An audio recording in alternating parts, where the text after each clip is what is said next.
Grooming gangs అంటే ఏంటంటే ఇప్పుడు యూకేలో ఎక్కువ ఉంటాయి, యుఎస్లో అంటే ఒక అమ్మాయిని గాని చిన్నపిల్లలు చిన్నపిల్లల్ని ముఖ్యంగా చిన్నపిల్లల్ని టార్గెట్ చేసి వాళ్ళని ఇలా సెక్స్ లేవ్ చేసిన సంఘటనలు చాలామంది, చిన్నది మైనర్ 12 ఇయర్స్ 13 ఇయర్స్ ఉన్న అమ్మాయిలు ఇంటి నుంచి వేరు చేసి వాళ్ళ ఇంట్లో గొడవ పెట్టుకుని బయటకు వచ్చేలా చేసేస్తారు వాళ్ళు.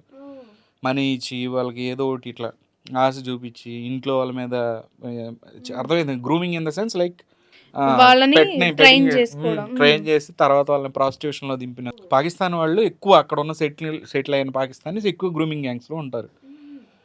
బట్ ఈ క్రాక్ డౌన్స్లో భాగంగా అమెరికాలో ఏం చేస్తున్నారంటే కొన్ని చోట్ల ఈ చిన్న ఈ ఉంటాయి కదా డేటింగ్ వెబ్సైట్లో వీటిల్లో పెడుతున్నారు అనమాట యాడ్లు. అమ్మాయిలు పెడతారు. ఎగ్జాంపుల్ మన ఇండియన్స్ ఏం చేస్తారంటే చాట్ చేస్తారు.